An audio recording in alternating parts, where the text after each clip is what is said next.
오늘은 77번째 개송부터 하겠습니다.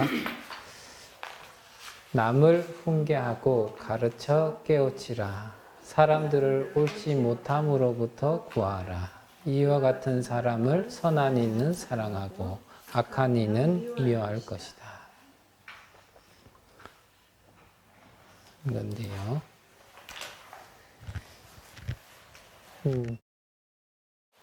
부처님 당시에 그 사리불 존자와 목련 존자 두 분의 이제 상자라고 할 수 있는 제자 두 스님이 계셨는데, 이 두 스님이 이제 한 지역에 가서 조금 안 좋은 행동들을, 계율에 맞지 않는 행동들을 이렇게 합니다. 그래서 부처님 법대로 살아가는 사람이 딱 그 지역에 가니까 저거는 이상한 사람이다. 기존에 살고 있던 스님들하고는 다르다. 이러면서 잘 살고 있는 스님이 배척을 당합니다. 그래가지고 이제 부처님께서 사리불 존자고 목련 존자를 보내가지고 그 사람들을 이렇게 경책해주고 깨우쳐주라고 이렇게 보내시고, 그런 다음에 이 사리불 존자고 목련 존자가 한 500명의 비구들을 데리고 그 지역에 가서 그 잘못 살고 있는 그러한 스님들을 이렇게 혼내고, 그 다음에 그 율장에 맞게 이제 조치를 취하고 그렇게 갔던 그 얘기 끝에 부처님께서 이제 이러한 개송을 외우셨다. 그래서 이제 그 옛날에도 이렇게, 지금 이제 저희가 가끔씩 그 밖에서는 그 자식이 잘못하면 네 부모가 누구냐 이렇게 묻듯이, 이제 절에도 가끔씩 너무 못 살면은 은사 스님이 누구시냐 이렇게 또 묻거든요. 똑같은 거죠. 근데 이제 이 얘기를 이제 제가 보기 전까지는 그 말을 하는 것이 합당하다, 일리가 있다 이렇게 생각을 했었는데, 사리불 존자하고 목련 존자의 제자가 말썽을 피웠다 이러니까 꼭 그것만도 아니구나 이런 생각이, 제자도 제자 나름이구나 이런 생각을 이렇게 했었는데요. 어찌됐든 이 훈계, 교시, 이제 한문으로 이렇게 나와 있는데, 훈계는 나쁜 짓을 하지 말라고 가르치는 것을 훈계다 이렇게 하고, 교시는 앞으로 이렇게 이러한 것들을 해라고 가르쳐 주는 것이 이제 교시가 되겠죠. 그래서 하지 말고 이러이러한 행동들을 하라라고 하면서, 그러면 어떠한 부분에 대해서 사람들에게 훈계하고 교시를 하는가? 다른 사람의 과악, 과자는 이제 지나칠 과자, 허물 과자 이렇게 하는데, 가장 단순하게 보자면은 지나치지 말라 하는 얘기들을 우리는 친구나 혹은 다른 부모 자식이나 이렇게 어느 장소를 갔을 때 조금 지나치게 행동한다 하면 요즘 말로는 이제 오버하지 마라 이러면서 옆 사람을 이렇게 제지시키는, 그것이 이 훈계 시작점이 아닐까 이런 생각을 합니다.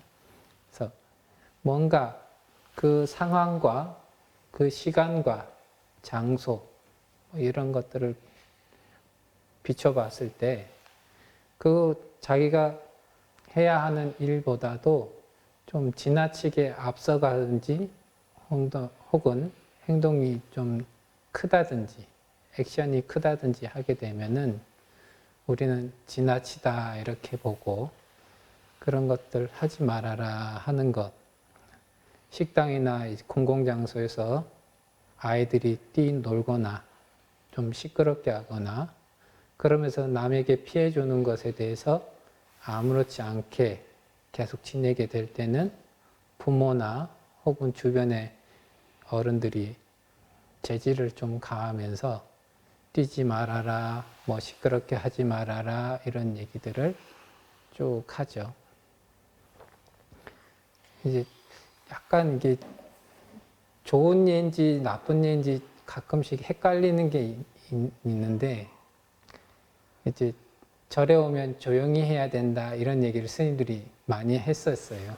근데 어린애들은 뛰놀아야 되는 게 정상이고 요즘에 아파트 생활을 하다 보니까 땅을 밟고 이렇게 뛰어다닐 공간 자체가 별로 없잖아요. 안전하게. 그래서 절에 오면 좀 뛰어놀고 그랬으면 참 좋겠다 이래 싶은데 가끔씩은 정말 처음 뵙는 분인데 자기 애를 이렇게 데리고 오면서 너 잘못하면 스님이 이놈 할 거야 이러면서 가끔씩은 스님 앞에 데리고 와서 얘한테 이놈 소리 한번 해주세요 이러고 이제 가기도 하고. 근데 이제 어찌됐든 사람이 뭔가 좀 지나치거나 혹은 잘못한 게 있으면은 그가 누가 됐든지 간에 훈계하고 교시, 이거는 하지 말고 이거는 해야 된다라고 알려줄 필요가 있다. 그러한 것들이 서로에게 좋은 선업을 닦아 나가는 데 있어서는 매우 매우 훌륭한 행동들이다.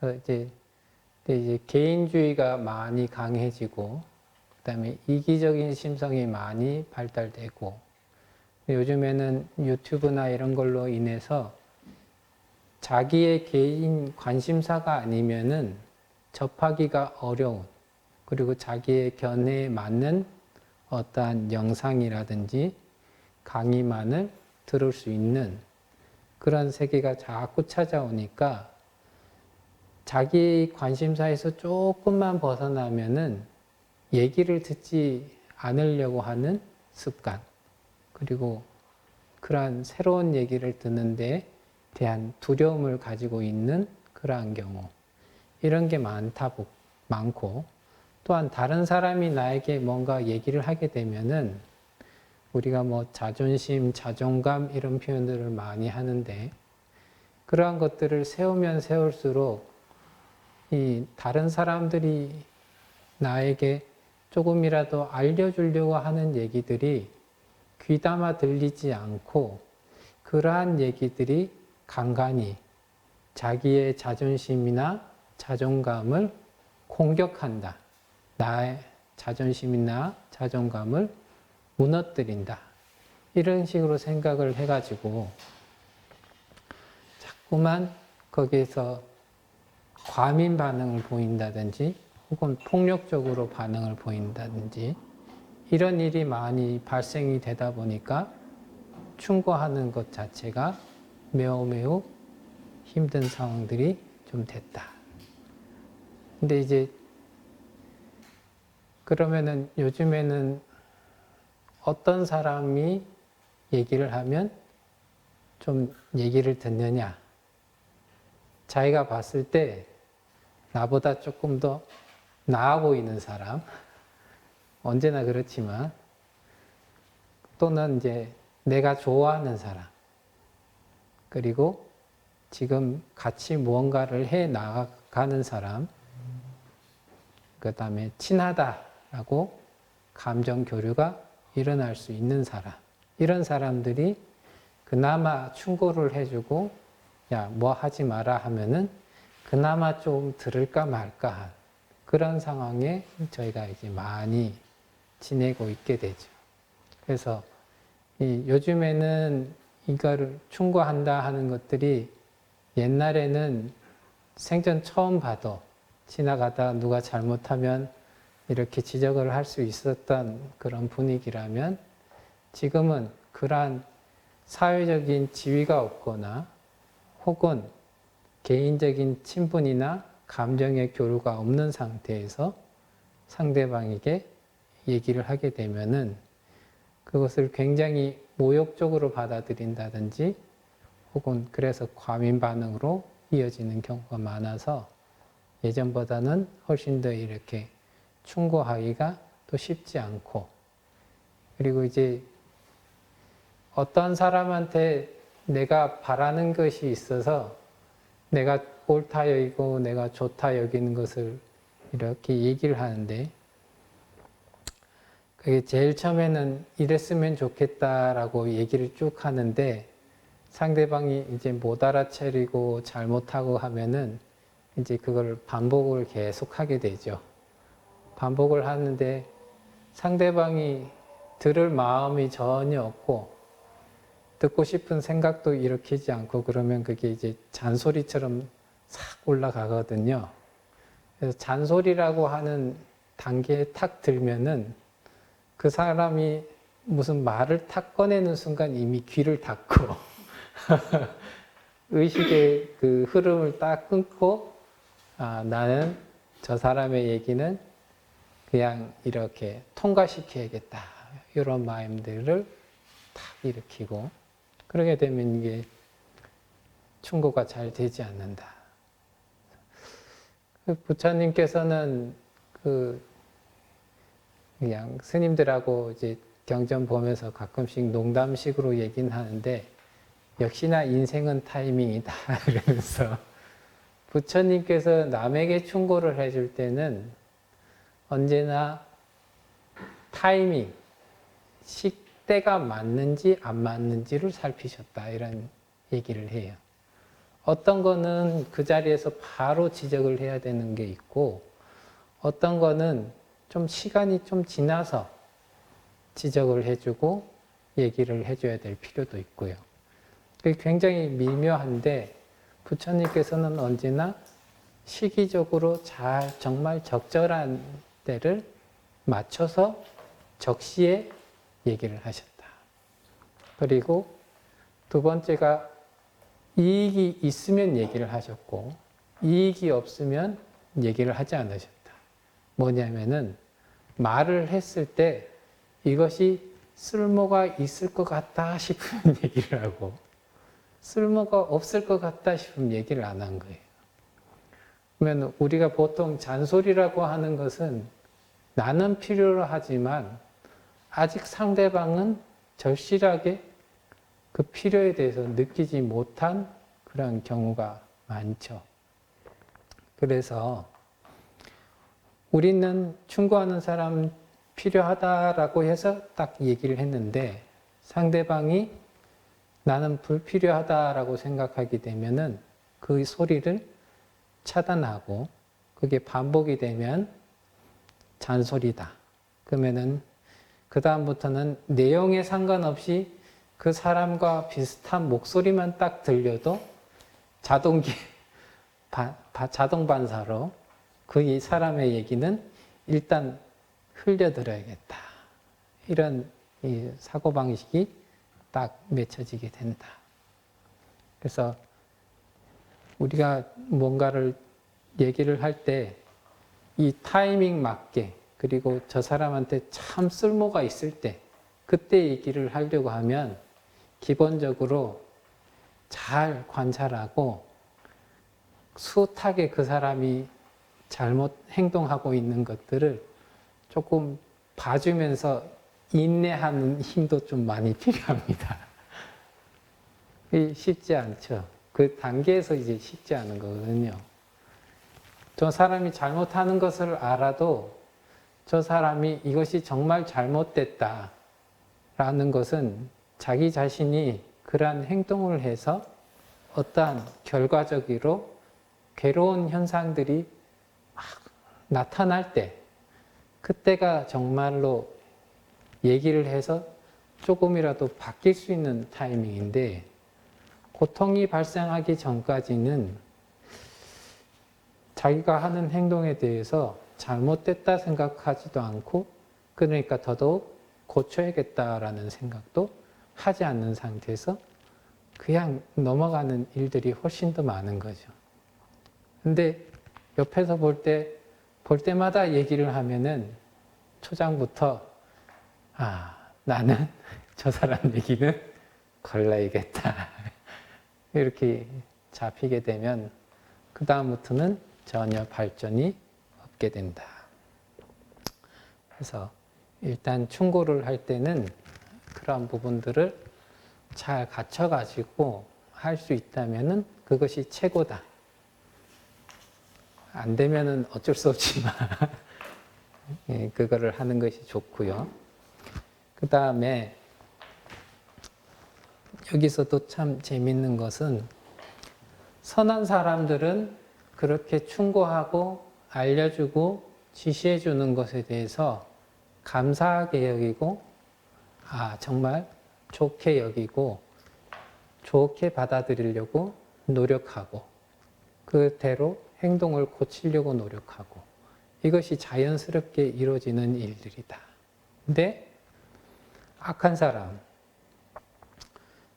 욕심이 많은 사람한테는 보통 욕심이 많은 사람들이 잘못하고 있을 때는 자기 욕심이 정당하고 자기 욕심이 크기 때문에 주변이 보이지 않고 그 보이지 않는 상황이기 때문에 주변을 좀 보라고 하는 이러한 얘기들 혹은 욕심을 조금 내려놓으라고 하는 얘기들이 자기를 굉장히 방해하고 자기를 굉장히 공격하고 이러한 느낌으로써 그러한 충고나 이 훈계하는 것들이 들리게 되죠. 그러니까 악한 사람한테 선한 법으로서 훈계하고 가르치면은 이게 반발심을 자꾸만 키워요. 그러면 언제 하느냐? 요거를 이렇게 보면은 그 사람이 그 사람 주변에서 꾸준히 바깥으로 얘기했으면은 사랑이 될 거고 불교적으로 봤을 때는 자비가 될 거고 자비를 꾸준히 펼쳐가지고 그 상대방이 한순간이라도 자비라든지 사랑이라든지 하는데 조금이라도 눈을 돌려가지고 조금이라도 마음이 악한 부분에서 선한 부분으로 돌아올 때 그 타이밍을 맞춰서 이렇게 얘기를 하지 않으면 이게 쉽지 않거든요. 그 선한 마음으로 딱 돌아올 때 그 타이밍을 잡아서 얘기하면 그나마 가능성이 있어요. 그러니까 우리가 악한 사람이라고 해서 꾸준히 악하지 않고 선한 사람이라고 해서 꾸준히 선하지 않거든요. 자기는 잘한다 생각하는데 악한 행동을 했을 수가 있고 내가 좀 잘못했나 싶은데 행동은 선한 행위일 수가 있죠. 그 어떤 관계에서라도 지금 자기의 마음 상태가 악한 상태에 머무르고 있다만 남이 나에게 충고해주는, 가르쳐주고 지시해주는 이러한 내용들이 전부 다 자기에게 화를 돋궈내고 상대방을 미워할 만한 그러한 요소로서 계속 귀에 꽂혀서 들리게끔 되어 있다. 근데 내가 마음이 선한 쪽으로 조금만 돌아서고 그래서 좀 더 선한 쪽으로 살아가 봐야겠다라고 한번 마음을 먹고 나면 그런 좋은 훈계와 좋은 지시 이런 것들이 모두 다 저 사람이 정말로 나를 위해서 하는 얘기들이구나 이런 생각들을 자꾸만 하게끔 되어 있다. 특히나 이제 부처님께서 충고하실 때는 항상 충고할 때는 자비의 마음으로서 부드러운 말을 써서 충고하라 이렇게 얘기를 하거든요. 그러니까 이제 자비의 마음이 딱 있으면 우리는 아주 습관적으로 상대방이 지금 나한테 짜증을 부리고 화를 내면서 얘기하는 것인지 아니면 정말 나를 생각해줘서 저 얘기를 하는 것인지 마음이 아주 격양돼 있다면은 그 순간에는 못 알아챌 수 있어도 조금만 시간이 지나서 자기의 감정이 조금만 사그라들면 상대방이 나에게 지금 저 어떤 마음으로 나에게 그런 얘기를 해줬구나라는 것을 느낄 수가 있죠. 그 느끼는 순간부터 조금씩 그 얘기를 처음 들을 때는 받아들이지 않았다 하더라도 조금만 시간이 지나서 자기가 받아들일 수 있는 수준이 되면 그 얘기가 다시 기억이 되고, 기억이 되면 그 얘기를 받아들일 수 있는 그런 수준이 자꾸만 되는 거죠.